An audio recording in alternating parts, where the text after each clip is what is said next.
with your new friend Ty. Hey guys, welcome back to the Tea Party Podcast. It's the podcast where you find new friends and new music. This week, I'm joined by a guest who you've heard on this podcast before, but she's never gotten her own episode. Hailing from Wisconsin, the land of quick trip and cheese, we finally tracked her down on the day that she's actually putting out a brand new single. So let's welcome to the show, Miss Bree Morgan. Hey, friend, how the heck are you? Good. How are you? A long time no talk. Yeah, right? I mean, we ran into each other, what was that, like 2.5 years now, and we keep talking about having you on the show, and we finally made it happen. And a good day to make it happen, too. I know. I'm so excited that, it all worked out to be able to chat with you and catch up with you and also talk about my new single.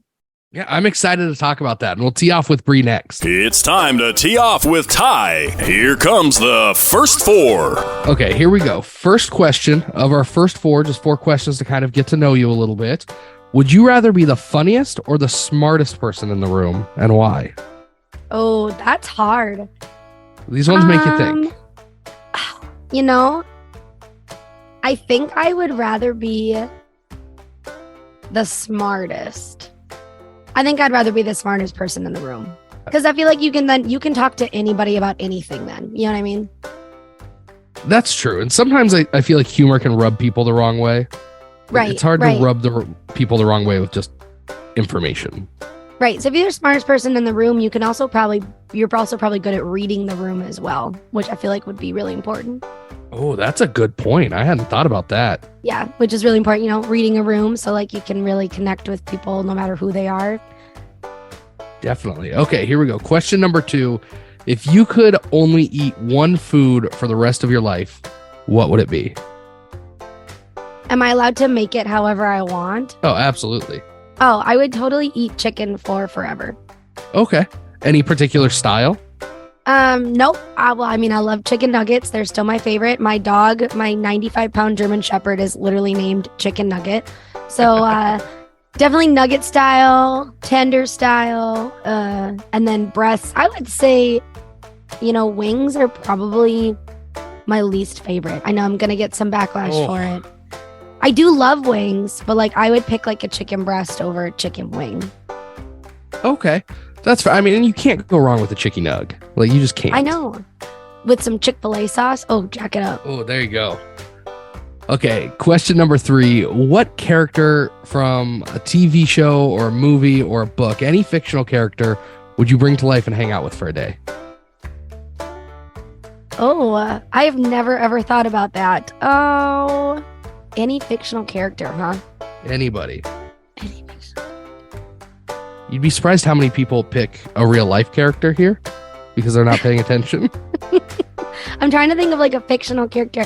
Well, it's kind of my guilty pleasure to read preteen novels. I just have never grown out of loving Twilight. I know it's cringy. But so I still really read a lot of books like that.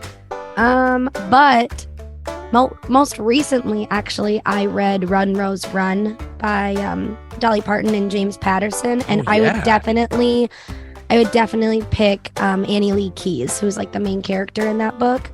I would definitely pick her to hang out with because she is just, she's based off of Dolly Parton. So she's an amazing songwriter and her character in the book was really cool.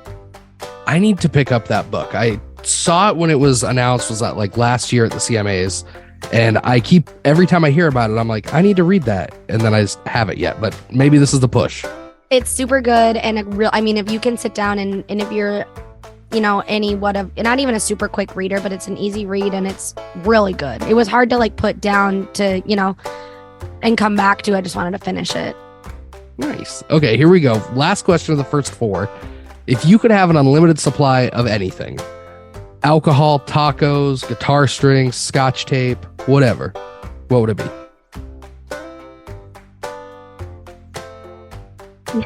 I always hate being this person because it's kind of if I had 3 wishes, I'd wish for 3 more wishes. But really at the end of the day, an unlimited supply of I feel like saying money is definitely not I wouldn't want unlimited supply of money. I wouldn't want trillions and trillions upon whatever zeros of dollars. But I feel like maybe unlimited supply of high yielding interest savings accounts. I just want to be able to such record an music. adult answer. I know I'm getting close to 30 and I hate myself for it, but like I just want to like record music and it's getting so expensive. So I would say, how about this? Unlimited supply of recording time that's free. Oh, there you go. Okay. There you have. I mean, really, that's almost as good as money. Honestly, that's what it's better than money. Well, Bree, thank you for playing along with the first four, but now it's time to get to know you a little bit. Give us kind of the quick rundown of growing up and tell us how you first got into music. Well, I grew up just a homegrown Wisconsin country girl, riding horses, a part of the 4-H fair every year my whole life. I have 5 little sisters now. I was the only child until I was about 9, so I'm older than a lot of my sisters. And I started getting into music when I was just in elementary school, you know, like doing like the little school musicals and getting a solo here and there. But I didn't really get into how I perform and sing and write now until I was 18. I taught myself how to strum and sing and play at the same time on a ukulele my one and only year in college. And then I got just a run-of-the-mill guitar for Christmas the year I turned 18. And I learned how to play Travelin' Soldier was the first song I ever learned how to play on guitar by the Dixie Chicks. And I fell in love with it. I started writing and I actually met a man. His name is Don Chambers, and he was a part of a band up north where I grew up near Mauston called the Drinkin' Man's Band. And he was a drummer, and he invited me out to an open mic one night or one Sunday afternoon. And I was like, no, like, I don't want to come. You know, I believe it or not, like singing with like a solo and choir, even though you're kind of, you know, you're soloing and you're out in front by yourself, you also, you know, have all these people behind you. And I was like, I don't really want to go and play these songs that I wrote from my heart for these people. Like, that's really scary. And he was like, no, it'll be really great. So I showed up and I forgot a guitar cable and a capo and picks. And luckily I remembered the guitar and I got done and he comes up to me and he goes, you need to be doing this. You need to be doing this for a living. And he goes, I'm going to help you put your first band together. So he helped me put my first band together. And unfortunately, his cancer came back and he had to quit drumming. And he passed away about a year and a half later, which was pretty hard. But I never stopped. I've been in a couple other bands since then. And now I'm running a more high-end festival 4-piece country band called Bree Morgan Reloaded, and I'm doing this full time. Well, your journey is kind of fun to watch from the outside because just over the last couple of years, it seems like you've really, I don't want to say come out of your shell, but you just in the time that we've known you, you've had so many of these little accomplishments, you know, going out and playing with Bree Morgan Unloaded. We first met you at a festival in the middle of nowhere, St. Louis, or middle of nowhere, Missouri, which I feel like is most of Missouri from everything Yes. that I've been told. But I hear that you grew up kind of much the same way that I did, listening to your mom's hip hop and rap CDs in the car and just kind of singing along at the top of your lungs. How did you make that transition from that to playing country music in the way that you do now? Well, I mean, we went from listening to like, you know, the 90s hip hop and Baby Got Back, which I might have to refresh it, but I could probably sing you verbatim at this point. After listening to it so many times with my mom in the car. But, you know, we'd pop out the 80 or the 90s, you know, top rap hits, and we'd put in Martina McBride and Shania Twain and the Dixie Chicks and Sarah Evans and Trisha Yearwood. And those were the other CDs that were in you remember the old days, Ty, where you had to like, you know, actually flip through the giant CD binder that you put underneath your seat in the car. Yes. To actually change out. You couldn't just make a playlist on Spotify. Like if you wanted to listen to one Martina song and then, you know, like one Trisha Yearwood song where you had to switch out the CDs like all the a 4-minute time. process. Literally. And then you're like, but I just want to listen to this one song. Or when you had to, and then when we finally figure out how to make like mixtapes or like mix CDs, you know, hopefully the DJ, you know, wasn't talking over your song because you were like, I just want to put these like 6 songs that I really like on one CD to make my life easier. I mean, you were the coolest kid in school if you had a CD burner at home. I burned so many CDs. Once I learned how to do it, I asked my dad for like a whole stack of blanks and I was like, please just let me do this. And I had so many mixed CDs. I'm still that kind of person who like makes a mixtape for my girl.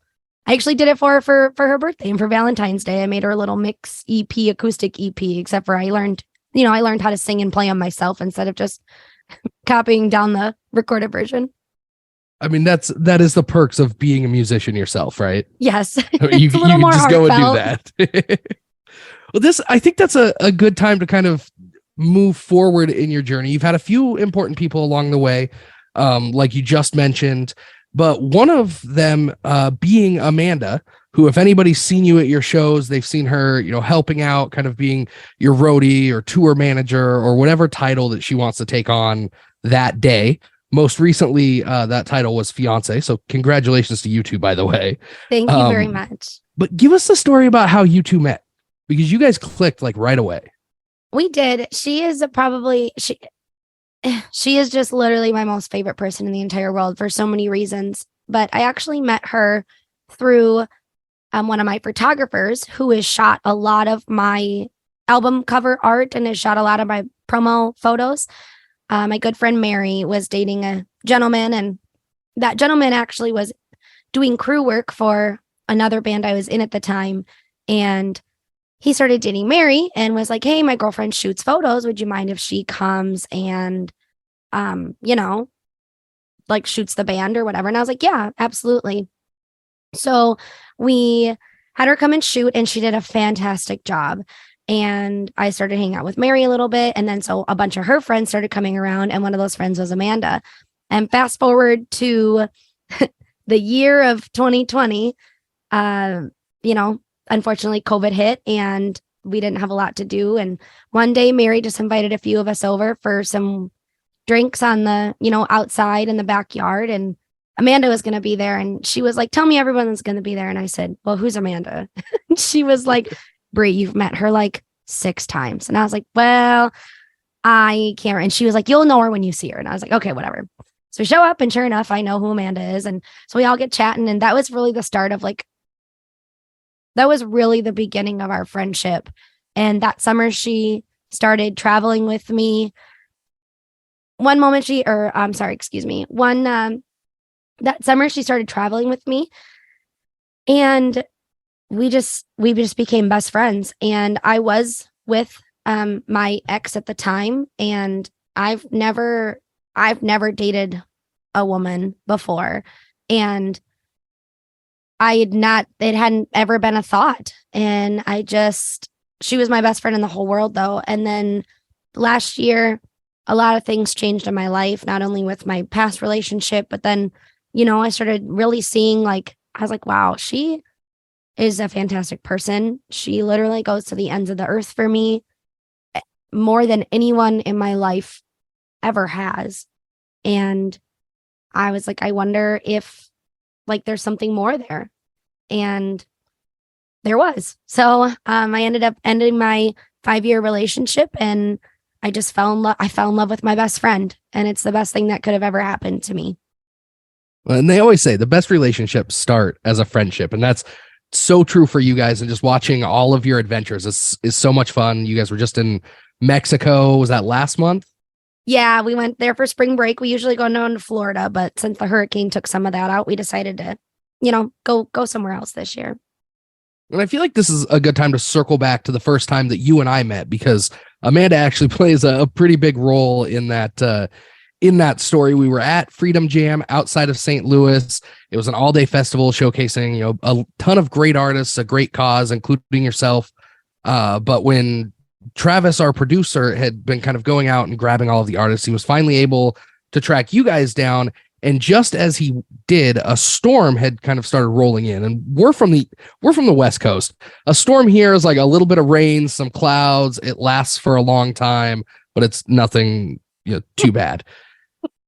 Meanwhile, you sit down, put the headset on, and Travis and Amanda are hanging on to the tent over our head for dear life as this storm is blowing in. Travis and I both think that there's a tornado coming. We're we're counting our blessings. This is the end. This is the end for us. But you, full professional mode, finish the entire interview and even catch like a flying koozie out of the air. We were trying to Didn't hold on phase to you at all. everything.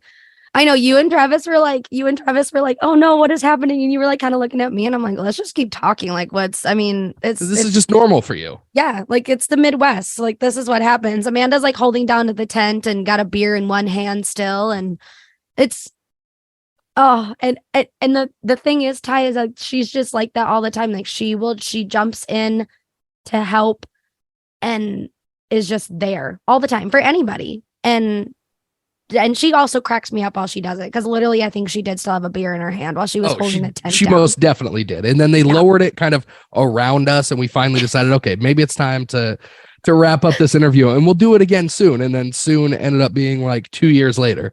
But we finally got it. Like 2.5 years later.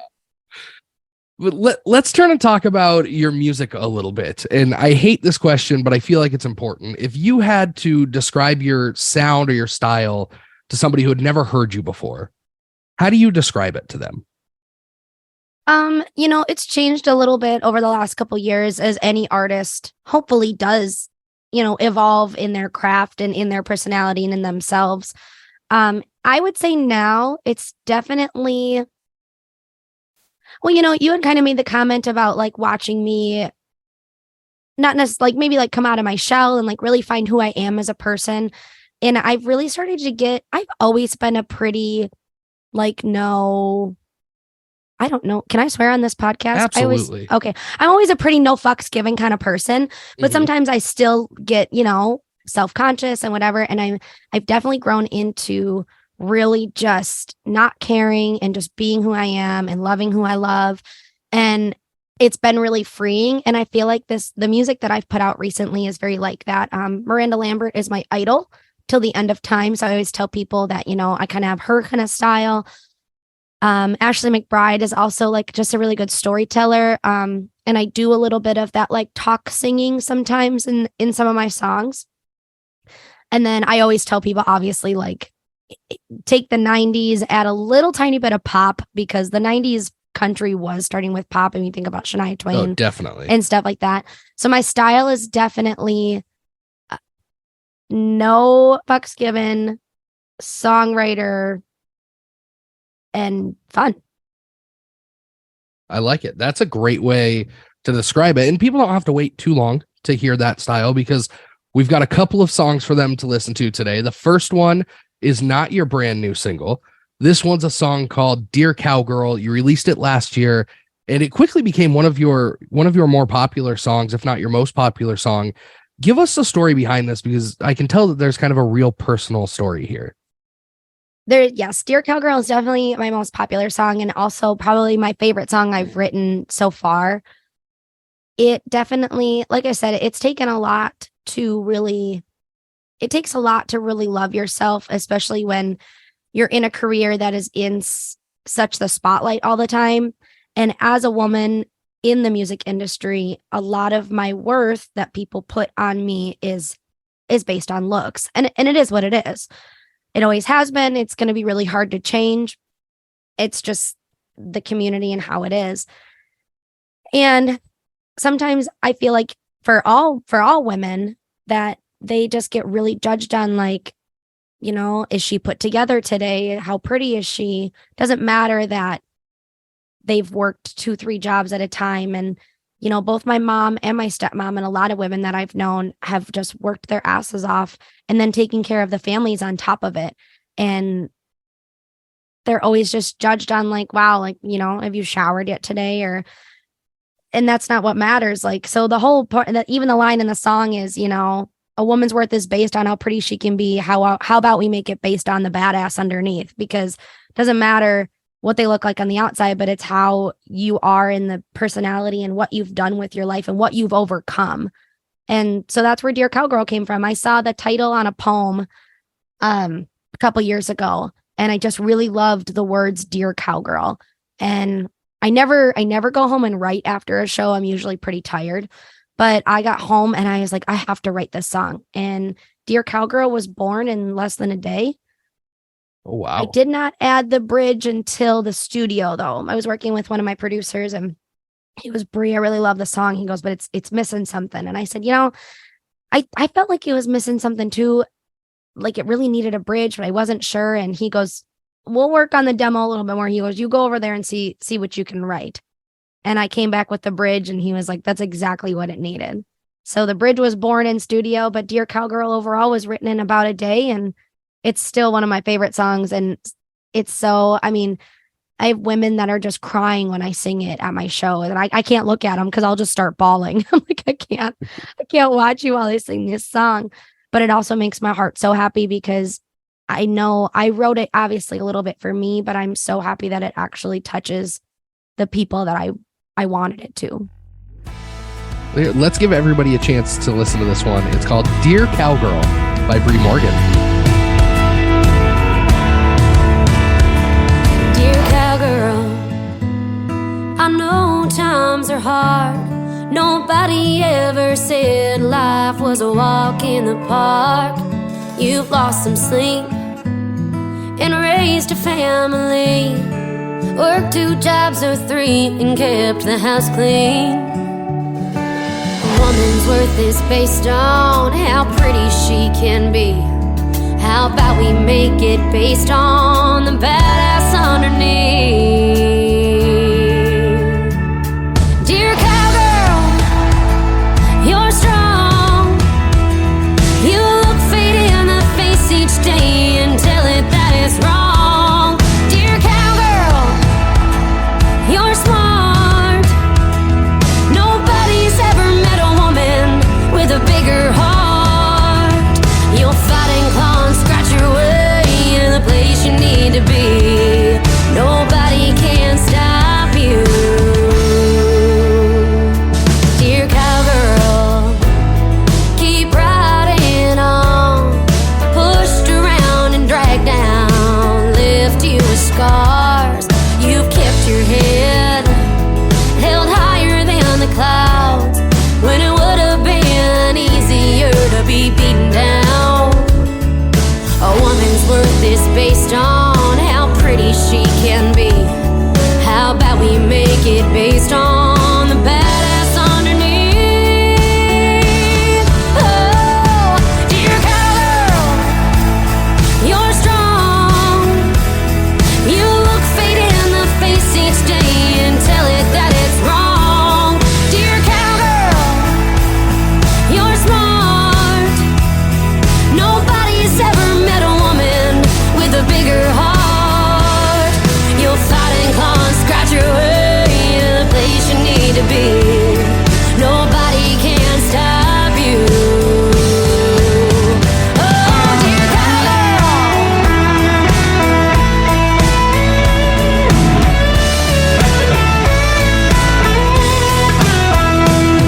Come on, girl. Get up off the floor. Come on. You've been here before. You're gonna win this war.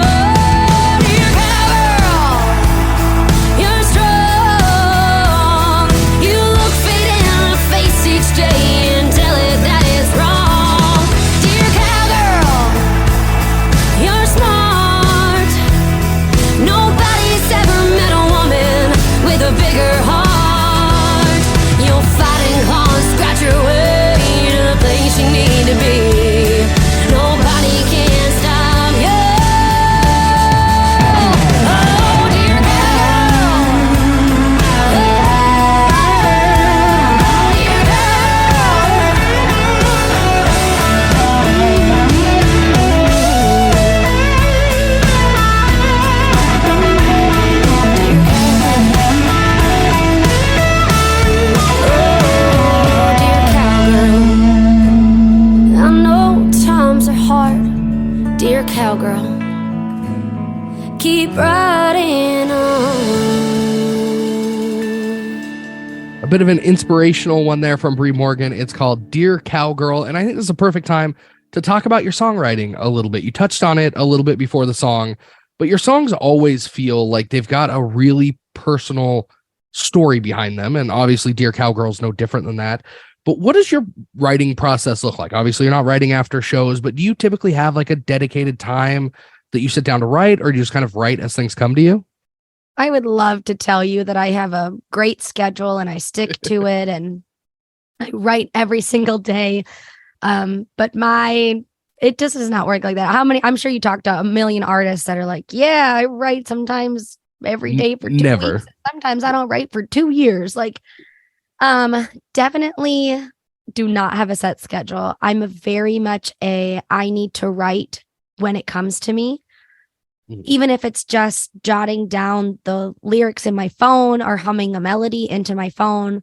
And then later I'll be like, I sit down and I work out the whole thing. You know what I mean? And that could be whenever. It could be in the middle of the afternoon. It could be at 2 a.m. It could be in the middle of dinner. Like I don't ever know when it's going to hit me. But honestly, the style, usually I have a lot of lyrics come to me before I have melodies come to me. My guitar playing definitely has improved a lot over the years of me having to play full time, but it's also definitely one of my biggest hindrances. Is that a word? Hinders me a lot. So sometimes I'm getting a lot more into co-writing, especially with people who can play a little bit better than I can, because it allows my melodies to evolve a lot faster. So usually lyrics and then a melody to follow. And then who knows, sometimes I'm playing a song out and I'm like, oh, I don't like that. Or, oh, that needs something. Or, oh, this is great. So when you write, you're getting into co-writing a little bit more recently, it sounds like. When you go into a situation like that, do you try and have something that's kind of from your heart or pre-written at least a little bit? Or when you go into a co-write session, do you try and build stuff from the ground up? I always come in with at least a one-liner, if not a very large concept, like multiple ideas for the one concept or the one-liner, so I can explain to them. I actually just did a co-write a couple months ago with my bass player, and he's pretty new to co-writing as well. And it's always so funny when you don't co-write a lot. And like I said, I'm still even getting into it. It's always so funny when you don't co-write a lot. It's almost awkward at first because I have a very hard time looking silly. And to me, when you throw out an idea and it's not good, then I feel silly and I don't like that. So it took me a really long time to just throw out ideas, because even though what you say might not work, it might help the other person or help you move on to the next idea. So if you don't throw it out, you might never get to the best idea that you have. So I always come in with either a one-liner or something, a specific idea to really work on. And I feel like that's different for kind of everybody in terms of co-writing. It really depends on what your dynamic is with the co-writers, right? I mean, is it different depending on who you're trying to write with? Oh, absolutely. Because if I were to write, I haven't written with my guitar player yet, but I know that he wants to. Like I said, we're all just really getting into co-writing, especially writing as a band. I usually bring my songs, the melody and the lyrics to the band, and then they write their parts. But like if I were to write with my guitar player, he would maybe show up with a lyrical idea, but he would more than likely show up with like guitar licks and a melody for me to write lyrics to. So it's different with every person that I've written with. Well, you'll have to let us know when you write with your guitar player for the first time, just because I feel like that you're right. That's got to be a completely different dynamic. Somebody that can come in and kind of hit the melodical side while you handle the lyrics. I feel like there might be something special there.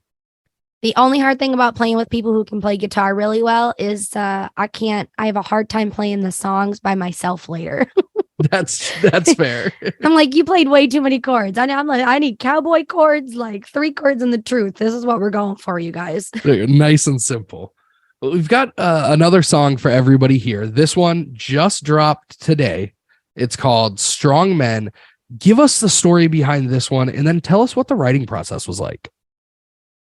So the story behind Strong Men is also definitely one of not self-love, but admiration for the hardworking man. My dad was a dairy farmer most of his life. My grandpa was a factory worker. I have a lot of men in my life, both family and friends, that have served in our military, worked in construction, just hardworking, labor-intensive jobs and careers. And I just watched him come home. You know, I watched my dad come home from the farm every day, sometimes 16, 17, 18-hour days. And he still would, you know, like at least a kiss on the cheek and a how was your day? And he still was there for his family. And same with my stepdad was in the military. And, you know, my grandpa, he always made time for us when we were growing up, working 2 jobs. And so the lines are always, you know, the lines are like dirt on his fingers and grease on his hands, because they were always dirty men, but they came home and showed their family love. So it's very much a song of admiration for the working man. And I've actually had this song written. I wrote this song, I want to say like 3 years ago. And then I finally got it recorded last year.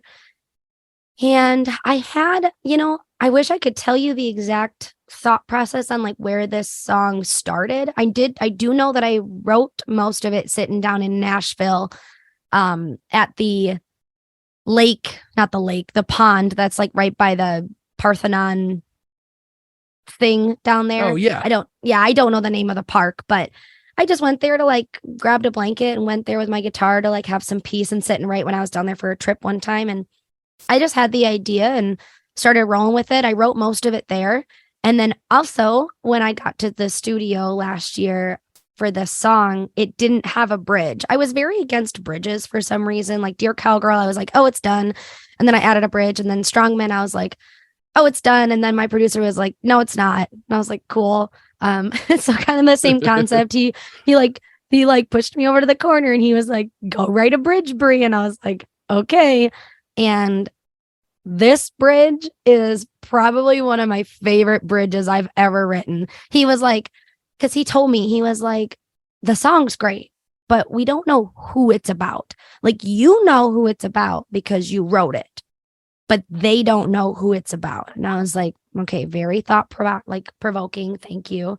And I went and wrote this bridge, and it also let me get to use my rock voice, which I don't have any rock songs out. And I only do a little bit of it in the band, but it let me use my rock voice, which I'm really excited for. So I love this song. I am excited for everybody to hear it because I really, really, really like this song, Bree. I think this is, if not my favorite song of yours, definitely in the top 3. So let's let everybody take a listen to it. It's a brand new music from Bree Morgan. This one is called Strong Men. Fat 6, 12-hour shifts. Back's been killing him since 96.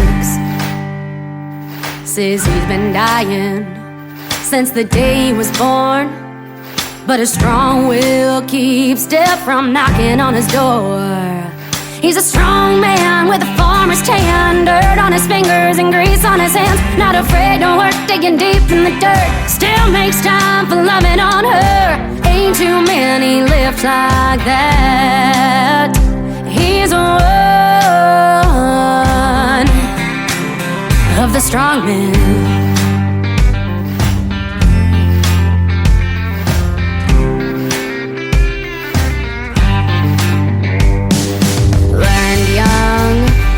How to work the land. His dad taught him well how to be a man. Big-hearted, but strong-headed. Comes off rough, but he'll give you his shirt off his back if you need it. He's a strong man with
she was not lying about that bridge. It's incredible. Brand new music from Bree Morgan called Strong Men. And Bree, it's still early in the year. I mean, it's only April. There's so much more time for more music. What can we look forward to for the rest of the year? I know. I'm fine. I'm so happy. So to just give you like, I was so angry last year. Angry is a strong word. I was very frustrated last year because I, the lady who rarely has a plan and really does well at flying by the seat of her pants and winging it when I definitely most should not wing it, had a plan for this Cowgirl EP that's going to be coming out 4th of July weekend. Dear Cowgirl came out on the day that I was direct support for Martina McBride. And then Strongman was supposed to come out in like this weekend, like it is now, like right now. And then I have another song coming out Memorial Weekend called Sweat, Money, and Beer. And I've been holding on to that song for over 3 years. It has been done, mastered, have a music video for it. So when y'all see this music video, do not come at me that I don't look the same because it was 3 years ago, 3 years and COVID ago. So none of us look the same. And then there's one more song that will be on the EP when it comes out 4th of July weekend called Wild. And that song I wrote it so long ago. And I do love the song. I would say that it's kind of like this is probably inappropriate to say. It's kind of like the redheaded stepchild of the EP. Like I have love for it because it was like one of the second or third songs I ever wrote almost 10 years ago. And I just really wanted to have a physical representation of it that I could go and listen to because I'm just proud of it personally. So, and it fit very much the vibe of the Cowgirl EP. But so I couldn't release these songs last year because Sweat, Money, and Beer was on hold for possible commercial use, which was super cool. But they don't like you to release songs if they're looking at using them for like commercials and TV. So I couldn't release it, which put everything back. It's so much a summer song. And when they finally, so they told me no, unfortunately. I was still really cool. It's the first song I've ever pitched for Film and Sync. And it was on hold for like 8 or 9 months, which was super awesome. But then they told me no, and it was September. And I was like, well, this is a summer song. And I'm very like the music video is like a giant redneck backwoods or backyard party. It's just a summer song. It's literally called Sweat, Money, and Beer. So I decided to unfortunately hold on to it for a whole nother year again. So so Strongman came out today. Sweat, Money, and Beer comes out Memorial Weekend with a music video. Strongman also has a music video that is out. If you guys want to go check that out, you can. And then the rest of the Cowgirl EP will be out in July. And then I'm heading back into the studio next month to hopefully stay on about a 6 to 8 week release period of all brand new songs. So big stuff coming this year for Miss Bree Morgan. I miss releasing music. As you should. I mean, that's got to be one of the coolest feelings as an artist when you put out a song and then you go back and you look at how many people have listened to it. I mean, I've done some creative stuff online that it's never music, but you get that engagement, you get people listening, you get people relating to what you're doing. That's got to be top 5 feelings in the world. Oh, absolutely. You have a kid, right, Ty? Yep. Right. Like when they come home and they show you something they like made in art class and you're like, it's so good. I love you. You're so talented. And they like get like this high and they're like, yeah, my art's fantastic. Like that's the feeling. Like the fact that some people want to listen to something that I create and consume what, literally comes from like my heart and my brain will always be the best high I will ever get. And I'm grateful for it. I'm so grateful for it. Where can people follow you? What are your social medias and your website? Oh, everything should be, I'm about to go check as soon as we're done chatting. Everything should be Bree Morgan M. It's Bree Morgan Music, but Bree Morgan M, BREE on Facebook, Instagram. I don't think I can get that TikTok is my problem because there's, like 10 million TikTok users. Right. Just give me my handle, you guys. Twitter is Bree Morgan M, and everything. You can find me on all of those. My website is breemorganmusic.com. I've got all kinds of fun stuff happening with the Strong Men release and even more happening with Sweat, Money, and Beer. I do want to say if you're listening to this and it's around the Strong Men release time, that I am accepting stories of your strong men. So if you want to write in to me and nominate somebody in your life that you is the strongest man to you, I am featuring those people once a day until I don't have any more for the release. So I want to not only tell people about the strongest men in my life, but I also want to hear about your strongest men as well. That's really cool. And we'll make sure to link that in the description of the show as well, so people can click through and submit it pretty easily. Yes, thank you. I'll give you one link. It's super easy. It'll be my link tree. So when you click it, everything you could ever want is all in one page. Oh, you make it so easy. Oh, I Bree, tried. thank you so much for jumping on here. It took us forever to get it set up. We cannot wait that long to do it again. We'll have to get you out here on the West Coast at some point. But before we let you go, we end every show the same way we start it. Kind of 4 questions that make you think. You up for it? Yeah, absolutely. It's time for the Final 4. Okay, here we go. Question number 1. What is your favorite guitar brand or style? Ones that play. There you go. I love it. I'm That's just kidding. perfect. I play a Breed Love. I play a Breed Love right now, and I do really like it. I'm definitely loving the Breed Love. Okay. Okay, question number 2. And you can cheat and look if you need to, but who are the 3 most recently played artists on your Spotify or Apple playlist? Oh, I'm trying to remember. Well, I listened to podcasts this morning, so I know that is not right. I do love a good podcast. Let me see. How do I even look at that? We looked at it the other day. No, I don't remember. Oh, I found it. It's a little time thing. This is Luke Combs Radio because my honey loves Luke Combs. She said she would leave me if he asked her to marry him, and I said I understand. Low Cash. We were just listening to some Low Cash. And this is so funny. This is not anything that I would ever listen to, but I just was talking to my guitar player, Pete, and he had me looking up Johnny Lang and Susan Tedeschi. And Susan Tedeschi is like she's a blues artist who is like kind of like Stevie Nicks and Janis Joplin, but her voice is super clear. Okay. What a time to get that question, because this is not them usually what I'm listening to at all. That's what makes it fun. Okay. Oh, I love that.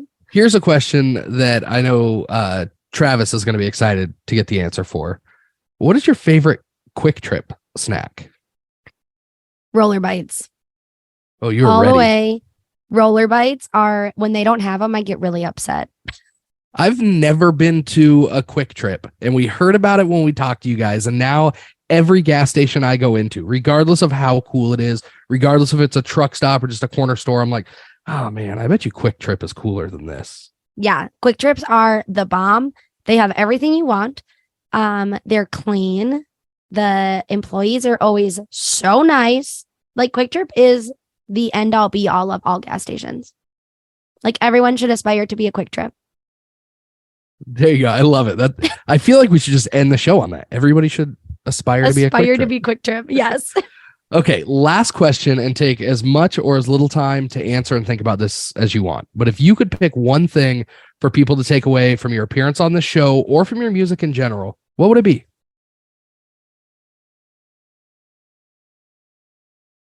I would say to take away when I was talking about just like not giving a shit and just being you, and that it's okay if it's a long journey as long as it's a journey, because I'm still not okay with everything sometimes, and that's hard.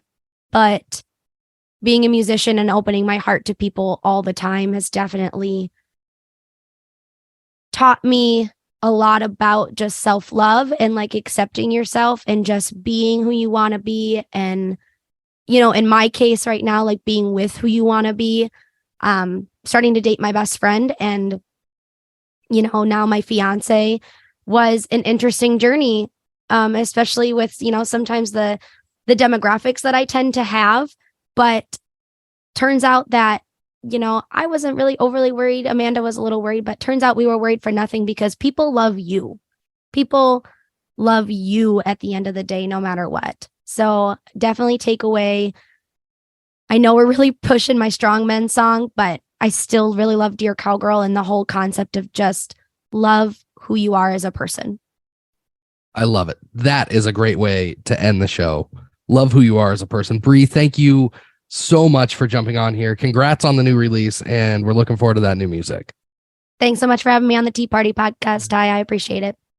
And guys, that was another episode of the Tea Party Podcast, the country music podcast where you find new friends and new music, like Bree Morgan and her new single, Strong Men. Go tee off on the like button at facebook.com/Tea Party Podcast. This has been a Tea Party Communications production. Theme music created by Jesse Quandt. Announcer voiceovers by Jay Gwinn. And as always, hosted by Ty Pisani.